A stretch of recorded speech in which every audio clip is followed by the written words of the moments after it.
Competition is tough in every industry. It's very difficult. If you want to go global, it doesn't matter if you're a European company and want to do business in the US or vice versa. You need to think locally and act globally. That's really tough. For example, Europe and US is very different. It needs so much passion, it needs so much trust, and it needs time. I have been running my retail management agency more than 11 years now. It is a huge success for me because I'm an entrepreneur.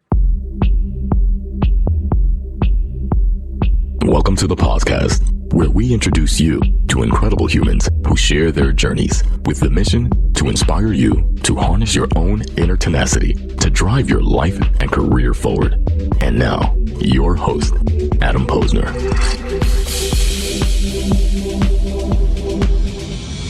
Hey, everybody. Welcome back to the podcast, where I bring you the best and the brightest in the world of business, marketing, and personal growth to help you harness your inner tenacity and drive your career forward. My guest on the podcast is Bashak Ilhan. She is a master of brand strategy and business development. As a founder of Road, they help startups and established companies unlock their full potential, whether scaling globally or securing investment. With expertise in retail, e-com, tech, and service industries, their firm operates across Austin, South Florida, Istanbul, bridging markets in the U.S., Middle East, and Europe. And she specializes in transforming businesses into powerful, purpose-driven brands. Get ready for a deep dive into strategic growth and branding. Let's get to it. Bashak, welcome to the podcast. Hi, thank you. Thank you for having me, Adam. I appreciate you and your time, and thank you for joining me and my audience here. So I'm not sure if you've had the pleasure to listen to any of my past episodes. I have.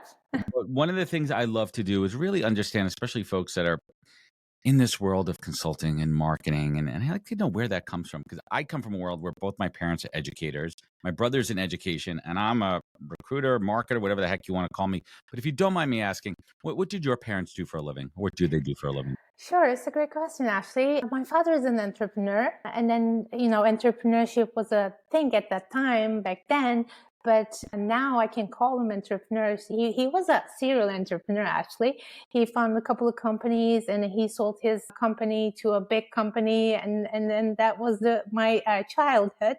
My mom is a housewife. And my father is a music producer. So he built a couple of companies around that industry. So you've been exposed to that entrepreneurial life. And it's so interesting, too, because we say the word entrepreneurship.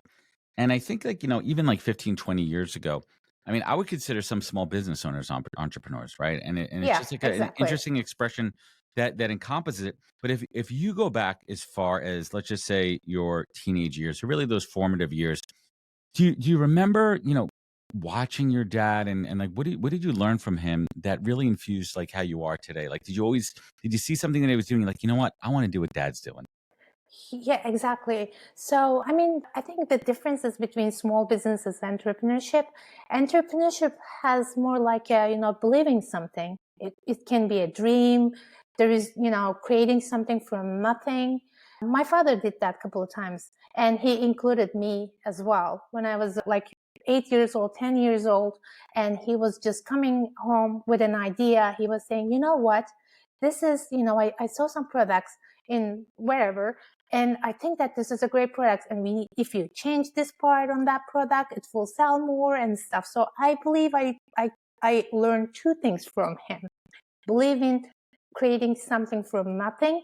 And the second thing is sales and revenue is the only success, decision that if you're selling it, you're successful. If you're not, you're not. It doesn't matter whatever you build.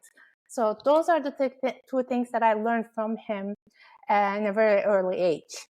Interesting. I mean, how lucky are you to have, a role model like your dad, where you're learning that firsthand? Now, going back to your childhood, did you have any kids have businesses, whether they're selling, Girl Scout cookies or lemonade or bracelets? Did you have any businesses when you were a child? I did. What'd Of course. Yeah. I was selling my mom's and my dad's book. And also I was selling my old toys. I was just, thinking that way. I wasn't playing with them, and I was thinking, why am I having it? Why am I not going outside and creating something and then not trying to sell it to my friends? And when I did that, I was, I think, 7 years old. And the interesting things, it wasn't interesting at the time, but when I think it now, I create different formulas. For example, I was bundling one or two toys. They buy two of them. I was, gifting the third one. It's So you were making basically, deals. I mean, at an early yeah, age, you were wheeling and dealing. exactly. And I remember I wasn't coming home until I sell everything. If I cannot sell it that day, next day I was going early and trying to sell and trying to find a different way, or trying to, like, which is a word of mouth, telling my friends. If you tell your friends, and then, I will be here within that. So you were doing marketing and promotions back then. You were getting the word of mouth. I mean, viral I marketing think I was. before there was this whole social media thing. That's incredible. So keep me straight here. Did you always know you were going to go down this path of business and marketing? Was there any other dreams? Was there anything else that you want to do? Any other aspirations? I kind of did, but I wasn't 100% sure. Hmm. So advertising, the TV commercial always taking my attention. And I created a game around it. I was trying to figure out which, the commercial is on TV in like for 1 second and 2 seconds. I was really interested in seeing the billboards, and, checking out the creation and everything, magazines. So those are my things, but I didn't know. But when I decided to, take one path, I did a research, and I wanted to do something is not really popular, but it's going to be popular very soon. And it was e-commerce. So I found e-commerce as a thriving industry, and we didn't know anything about that. I'm talking about 90s, 1999. Right. Early days. Yeah, very early days. And it was very tough to find a school for it, and I couldn't because there wasn't any. But I went to a university in London, and I studied software engineering. And there was one section called e-commerce. It was nothing like, we're talking about e-commerce right now. But I think I wanted to do something. I wanted to have a business which is going to work in the future. I was always curious about future, Adam. So let's. It's interesting too.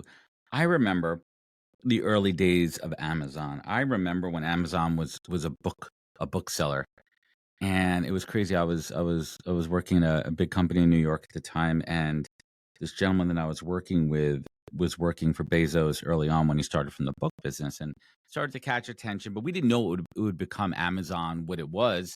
No one had that foresight. What was that moment when you mentioned you were looking for something that really hasn't been popular, but like what was that crystal ball that you had that said, you know what, this is going to be something? What were those indicators? Internet, and selling something through internet. When you don't have a physical shops to buy something, was really, really interesting. It made sense to me in the first place. Like, yeah, why are we going to get something if we can order it? That was the first thing, and I knew that it was going to be a huge thing. Well, you had the premonition, and you started to build there. What was that first maybe theory or hypothesis that you had that was proven wrong? Maybe you thought something was going to work in the e-com space, but maybe the market didn't dictate it, or the technology wasn't there yet. Changing the shopping experience for people, I never ever thought that would have been that difficult. In the early age, that privilege was kind of a wrong thing for a lot of people. I heard that a lot. They were telling me that, how come I'm gonna buy some, clothes without trying? It's impossible. Yeah. Mm-hmm. And it took so long than I expected. You know what's interesting? You know what's interesting about that?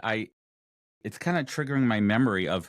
I remember when e-commerce started happening online, and so many people were two things. One, how am I going to buy something I can't touch or feel? Like, it's not tangible. Yeah. The other part was people were hesitant and scared to put their credit card or payment information onto the computer. Was the second thing. And that obviously developed the whole industry of verification. And I mean, look at PayPal and Stripe and all the other, the financial vendors and payment processors that went into it. But you had to build trust, and it was the early stages. I want to get back to branding, and when you describe a company's branding as, quote, clear and compelling promise, what is the most common mistake businesses make when crafting that promise? The first thing that I don't think they think that way. I think all the businesses are a living entity with a unique soul. That's what I believe. And when we talk about the businesses with, the founders or CEOs, they think like another thing is something else, not living. It doesn't need to have a soul. And what promises for companies if you're selling a product, it doesn't make sense to them that much. But I always say the same thing. The branding is your promise to your audience. Whatever, it's not the brand, it's not the logo, it's not even your name, it's not even what you're selling. It's the promise that you're reflecting in their minds. For example, the great brands we have been using it. Starbucks. When you say Starbucks, you don't think about anything else. You think about their promises, which is a coffee, different type of a coffee, and then you can go and get it anytime you like. So this is very different. It seems like a very different approach or very holistic approach to people sometimes. But it's true. It's still a living entity, and then it has to have a soul. It has to say something to their audience. I think that's the hardest part for any company is when you think about what your values are and what you stand for. But the more important part about it is how do you differentiate? Because that's really what marketing is. Marketing and branding is how do you differentiate versus your competition? How do you stand out from a product standpoint, from a pricing standpoint? And then you get into the branding side of it. And when I think about branding, I think more along the lines of how does that company make me feel? Or what do I feel about them? What are your thoughts? Are there are there strategies and tactics that are being underutilized, that not being used enough? Yeah, I believe so. For example, positioning, we don't talk about that much. So competition is tough in every industry. It's very difficult, to underline your unique value or unique selling points.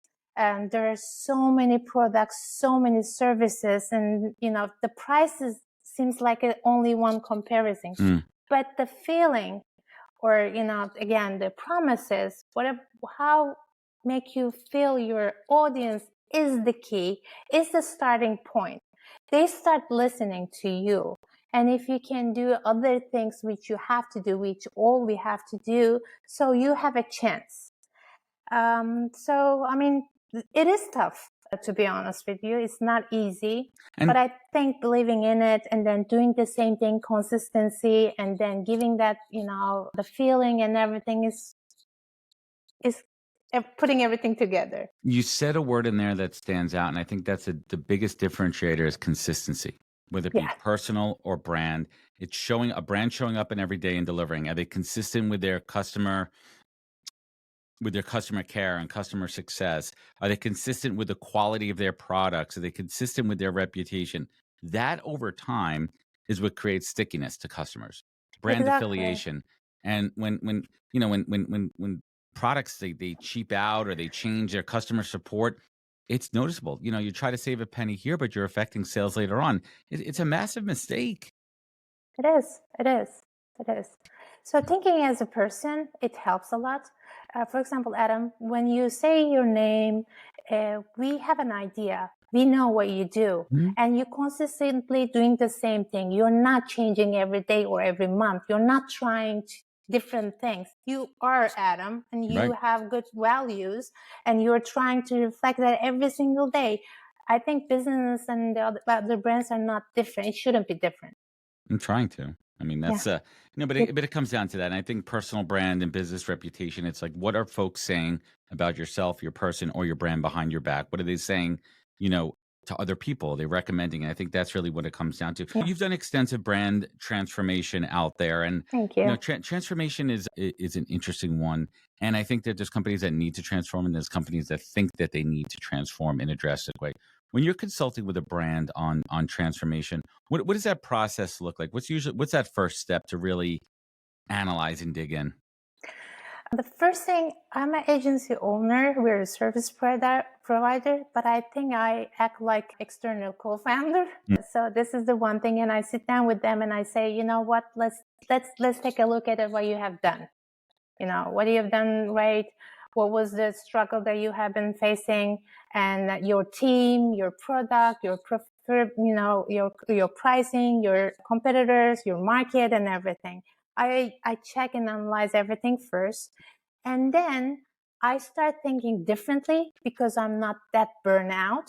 And I can think just like them because I was one of them before. I built 5 companies and I was a founder and I had 2 exits. So I think that approach helps a lot. But the first is just analyzing, and the second, thinking out of the box and trying something new, adding something new, fixing the simple things that they even see it. It helps a lot. And the third is, the growing part. We're looking for new markets, new sales places, if it is an e-commerce, or new, collaborations. I'm helping them to grow their own businesses. And then lastly, more like networking, marketing, spending budgets, collaboration with other brands. It goes on like that. So it's a long journey. And when it comes to transformation, where do you think that disconnect or the biggest mistake is, where maybe a business thinks they need to do something, but they really don't? What area do you usually see that in? Either it's a startup or established company, we all used to do whatever we do every day. We kind of come blind. We are not seeing enough. We are not hearing enough. We are not listening our audience. That's the biggest thing that I see. So, you're struggling in the same path, but without knowing it. Yeah, and I think that's and I agree with you too. I think that business owners, especially small, they have blinders on, and they're not seeing, they're not listening, or they don't want to listen, It's or they're not not easy. open to change. They're not open to change because they say, "Hey, listen, this is working. Why should we change anything here?" Well, maybe it's not working, or maybe it could be working better, but they're reluctant to change. Yeah, accepting is a huge part of it. Do you find yourself in positions where a client signs you on and they're just not listening to anything that you say? Oh yeah. Like, so what? So it's like, listen, you're paying me. Don't you want to listen? Like, don't you care? What do you do to break through? Oh yeah. Oh yeah. This is Yeah. like kind of my life story. Oh man. So yeah, I get that a lot. Especially with the small or international companies, I work with the European companies, and I help them to grow in US market. And they hire me because I know the market, but they don't listen to me at all. It's like, So, what's the point? and I'm saying, you know what? My job is awesome because you're paying me and not listening to me, and I don't have to do anything. Right. Let me tell you. Let me tell you what we need to do. And some of them are really kind and open to say that, Bashak, what we need to see it ourselves. Give us a time. We'll be with you. We'll walk with you. But I want to make sure that I am wrong. And then they accept it when they're wrong, and they're saying, okay, you're right. We're going to do your way. Sometimes we cannot get along, and I say, you know what? You can keep paying me, but I don't enjoy, Not delivering. having Yeah. a business like that. It's not gonna go anywhere. So let's go on our paths. Sometimes it works, sometimes it doesn't, but I get that a lot. Interesting. But I mean, why do you think it's like, why would a company bring in a consultant and then not listen to them? What's the point? I should accept that. I think it's a trust issue. Sometimes they don't know us. They don't know me to trust enough. Sometimes they don't trust their businesses. Sometimes they don't trust their team. I believe it's a trust issue in some way. But if you think that they're hiring you and they're going to be paying you, that they're going to trust your opinion, and I think it's more of an internal thing where they don't want to hear the bad news, right? Like, they think they need to have a consultant. They know something's not working, and they just don't want to hear it. They just throw their hands up there. I want to shift gears for a moment and talk about you work a lot with both domestic in the U.S. and international companies in Europe there that are looking to expand globally.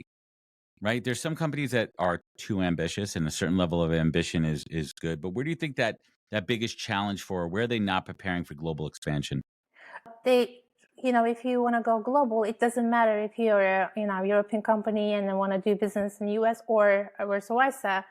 You need to think locally and globally. That's really tough. because you don't know anything about that local market, and everything can be different.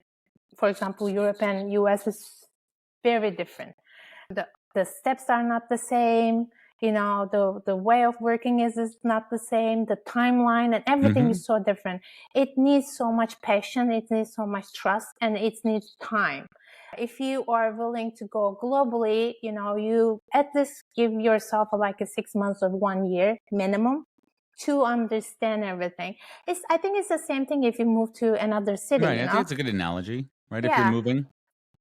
It takes time, and then you need to know right people, right? If you're lucky enough and you move to another city, if you met someone very social, your life will be easier. That's us, but we are not doing any miracle. We cannot. Right. It takes time. Right. We're not miracle workers here. We're Yeah. trying. Yes, we're trying. I love it. Hey everybody, Adam here from the Podcast. Today's podcast is brought to you by the team at Fountain. Fountain is your full-service frontline workforce management platform. I have to tell you, Fountain's offerings are some of the most robust I've seen for any product in the space. They offer full solutions for hiring, managing, and retention. They are truly a one-stop shop focused on the frontline workforce. They also create informative content using their data. For example, they analyze a bunch of data from their fast food chains and created a trend report you could download now on their website. They also have a new ebook out called Frontline Voices. There's a lot to dive into. Certainly check it out. And you could learn more at fountain.com, linked in the show notes. Thank you. I want to dig into a little bit of e-commerce, retail, and tech. And we saw, the pandemic was tremendous for e-commerce, right? The pandemic, just people were home. They didn't want to leave. They didn't go out there. Where do you think, there was such rapid expansion? And obviously when you're expanding very quickly, things break. Where do you think those breaking points were, early on in the pandemic? And on the flip side of that, what were some of the innovations that came out of it in the last few years? Advances? When the pandemic hit, I think that was my busiest time. My phone didn't stop ringing, and everybody was telling me that you know what, you were saying something, and I think you're right. This is the end of our the normal life. Right. We got to do something. What picked up? I wasn't expecting that, but e-learning picked up so much, more than product and D2C based businesses, because they knew internet and online businesses is a good thing for them. It was kind of an expansion. Either they have a physical shop, they started their shop, online shop as well. But the service businessing and learning business, they weren't really aware of it, and it hit so bad, and it created different industry. If you remember, we start seeing more like webinars, the online courses. Yeah, because people couldn't go places, so these things were and the back end tech product service providers that were running it on the back end.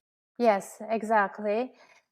For the product-based businesses, the team became very important because there were more products, which means the manual entry, analyzing, the price checking, some of the technology went really well on those. So, and the department stores, they kind of focus on their drop ship operation. Everything changed actually. Very quickly. Wholesale, in a retail wise, wholesale kind of dying after the COVID, and then drop shipping and department store, the marketing and everything is just rising, and the technology is trying to support those changes.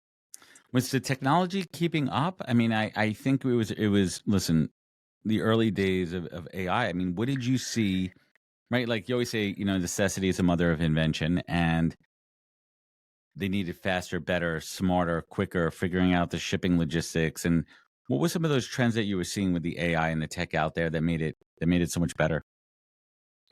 AI is, everybody is using AI for a different reason, but I believe that the AI, especially ChatGPT, is a more trustable platform. I don't know about you, but I stopped asking any question or searching anything on Google. I believe, the chat, and kind of, we all they're doing a conversation with it, asking for their opinion and stuff. So it goes on within every industry. So AI is, especially ChatGPT, everybody is using it. And the other thing, the change that I realized it, creating a content for social media was a huge, Hmm. huge thing for companies. Now you use AI, you can create video, you can create photo, you can create content, whatever you want, and then you can create your, monthly, yearly calendar. We used to have a separate vertical Right. Departments. agencies Yes. for that. Well, the problem, Bashak, with that is you have to have somebody who really knows how to use it, because Yes. otherwise the quality is poor. And I have this conversation with clients. I have this conversations with friends. I tell them, listen, use the tech, play around with it. But until you get really good, don't let it fully replace what's already working for you. Consumers are smart. They could see the quality difference. They could tell if something is written by AI. So what I like to say is, for me personally, on the content side, I let it get me 60, 75% of the way there. Huh? It's the ideation, the thought starter. I use it for example, I will take this show, I will put the raw video into a program called Opus. It'll clip it up based on virality scoring. Now, I could easily just take those 10 clips and push them out to social media as they are. But no, I take a step back and I go in and I edit each one of those clips to make sure it's spot on, to make sure the message is strong. I'll truncate it, I'll edit it up, but that at least gets me 75% of the way there. And that's a huge time saver. A lot of folks are just taking it as gospel and just pushing out the content, and that can be detrimental to their brands. Exactly. So it's not for that, you're not trying to give your job to someone else, right? You're just trying to find a better way to improve your work. So you cannot fully just copy and paste. No, but people You do. shouldn't. You No. shouldn't. But you can use their opinion, you can use some of the words, and you can get ideas, you can get help. It's just it should just make your life a little bit faster and easier. That's it. It shouldn't make your job. So No. that's, Bashak, what scares you about technology, specifically around AI? again, for example, AI, if you're using a lot and then if you're explaining everything, it happened with the social media as well. It's a smart machine and it will know you better than anyone else, right? And are we being careful? Why are we asking right now? It's kind of a conversation that you're having with someone and then with no filter, you're telling everything, you're asking everything, and that person can start talking about you when they ask you about it. That's kind of very scary because you're very open. Yes. You have no, filter, nothing. The AI knows that what I like, what I don't like, what is my, Scary. the weakness, everything, because I'm getting help from AI for covering my weaknesses. And then it can go another way and It knows too much. It's too much, isn't it? It knows too much. I mean, it's scary. I mean, I think about other things as well too, and the one that really upsets me and my wife too, and we were having a conversation about something that we needed for the house, something that we have yet to look up on the internet, something that we haven't done a search on. The next thing I know, my wife is on Instagram and she's getting ads for that product. Yeah. I'm like, what the F is going on here? They're Yeah. listening. Yeah. They're So listening to bad. everything. And like, you think that your devices are off. You think that they're off. What? That's scary to me. It is. Do you have an Alexa? I do. And I try to hit that mute button on, the off button on her. I think she listens to everything. Yeah, she does. And then sometimes she's not hiding, you can see the light. And sometimes it gets me so much and then it makes me angry because I don't need her, I don't want her to listen. About the remarketing, sorry about that. We mostly do that because we're from the e-commerce industry. But, you're listening. Now we're aware of it. You're not getting shocked. You're not saying, well, what happened? How come I'm, giving up a lot of privacy. Yeah, but it's scary. And also, I'm a little bit worried about, I don't want to sound old, but a little bit worried about the new generation as well. I have a son, he's 10 years old. He doesn't know TV. I mean, he only, he can manage everything, streamline, and he touches everything, So it's nothing, but I don't know what's going to come next. That's interesting. I mean, we said I have a 7-year-old son, and he is so technologically advanced, and he knows how to use every device and everything. And one part of me, Bashak, is like, Yes, I want to give my kids every advantage with technology. At the same time, you have to be mindful as a parent about screen time and overexposure, and I like to call it brain rot. Like they start to watch things on YouTube where I'm like, what are you watching? This is Yeah. garbage. What are you watching? And you as a parent have to be mindful of it. And then in the same breath, you have to balance it so they know to play, to do sports, to go out there. So, I mean, it's scary. It is. It's a double edged sword. So how do you manage as a parent? I try to, balance this as like everybody. So we have a screen time, and the one thing that I found out is really, helping me a lot. The weekdays, my son doesn't do any screen time, just the Friday, Saturday, and Sunday. And I don't control what he's watching, but I'm trying to understand what Mm. is interested in. So I'm kind of, the researching right now, or taking it, analyzing it.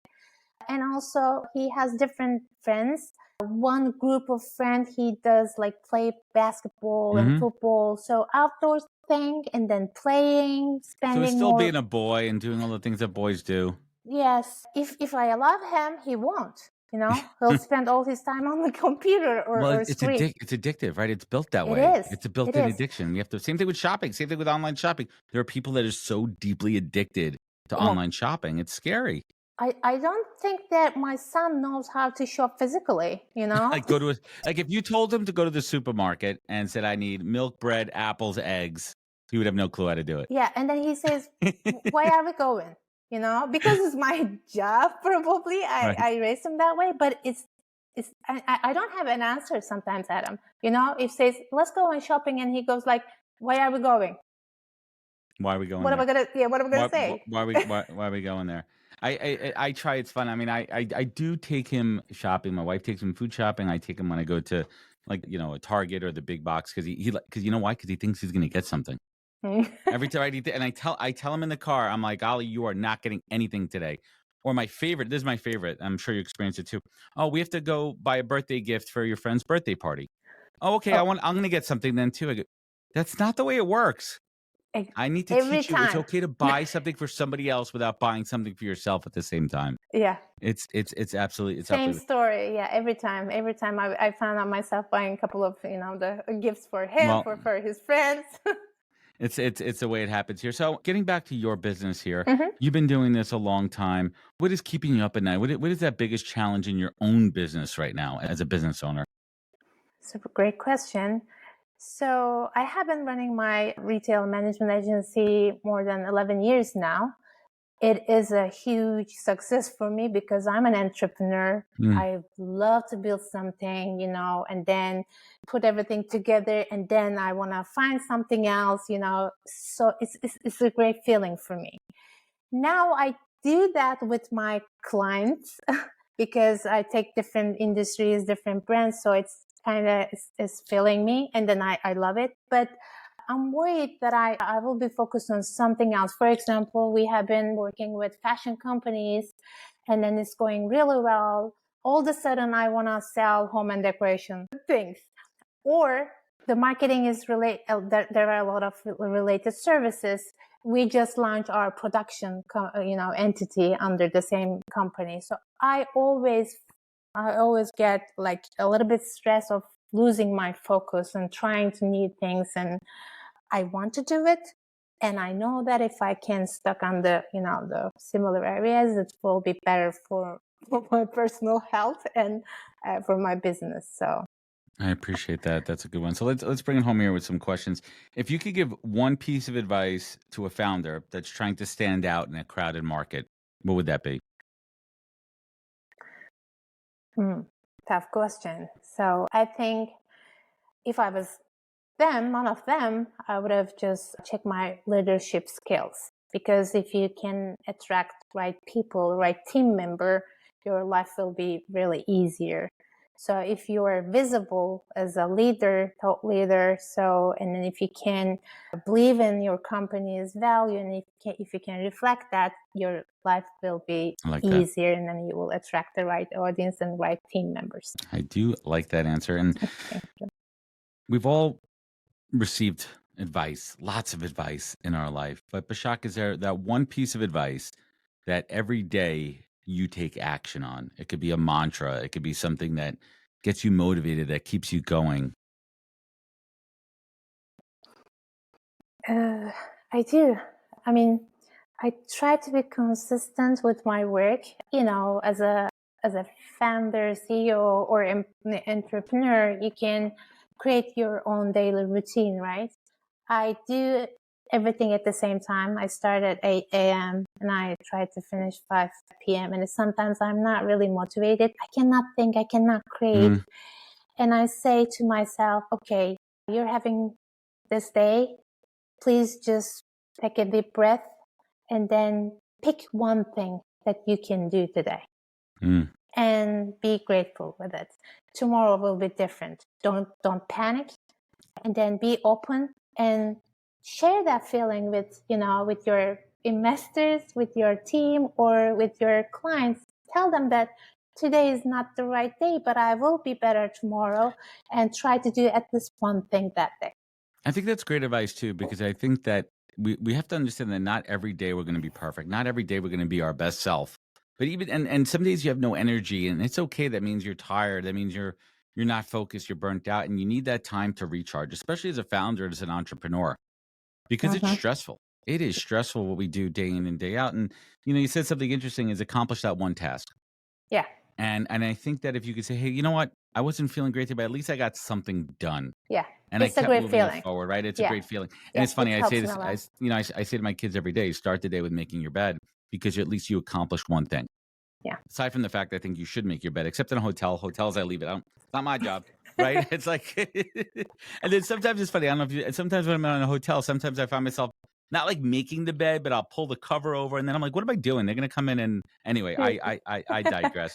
But I think that's great advice. So last but not least, you have reached and hit great levels of success that people would be all about.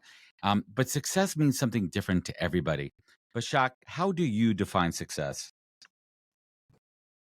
Mine is not really pretty, but success is, I believe that money is power. You can buy time, you can do a lot of great things with it. And if you're doing any business, I believe that, coming in at the break-even point in the really early and making profits, and then, growing your business, investing back into your business is a success. I love it. That's fantastic. Well, Bashak, I want to thank you so much for joining me and my audience today. You guys can find out more at Road. I got my music. Let's see if my music works. There we go. Thank you so much. It was great. There we go. Now my closing music is working here. Okay. There we go. There we got a little music going on there. Everyone, please check out roadbranding.com. We will link it up in the show notes. Where else could they find you? Where else do you like to connect with people? Maybe LinkedIn. Yes. I love the personal connections. Yes. Should I spell it? Is it? No, they don't need to. They could just go to the show notes, guys. Just go to the show notes. It's going to be linked up right there. Please say hi. You could click on it. Please share your stories as well. I'd love to hear that. And then we can just take a look at it in a different way, and just, your friends' conversation will work too. I love it. And who's your target audience? Who do you want to connect with? The retail companies, if they're selling the products and on their Shopify, and then they want to sell on the big department stores like Nordstrom, Bloomingdale's, that's the great thing. And then also if they're like startups and looking for getting ready for the second investment, so I would love that. And I work with a lot of investors. They bring their startups and investments as well, which is a great feeling for me. Those are the very active environments. It grows so fast. It's just Love it. So exciting. Good stuff. Well, Bashak, thank you so much for joining us today. And everyone listening, if this show resonated with you, leave a review rating. It goes a long way. Sharing means caring. You can find out more at thepodcast.com. Follow us on social media, Instagram at NHP Talent. We're trying to blow up our YouTube.com/thepodcast. Remember, be good to yourself, be better to others, and catch us next week for another great episode of the podcast. Take care, everybody. Wisdom is forever, but for us, it's time to go. Thank you for joining us. Luckily, we'll be back with our next episode soon, jam-packed with more incredible humans. Thank you for listening, subscribing, and sharing. To join the conversation, search the podcast on LinkedIn. And to catch up on past episodes and more info, please visit www.thepodcast.com.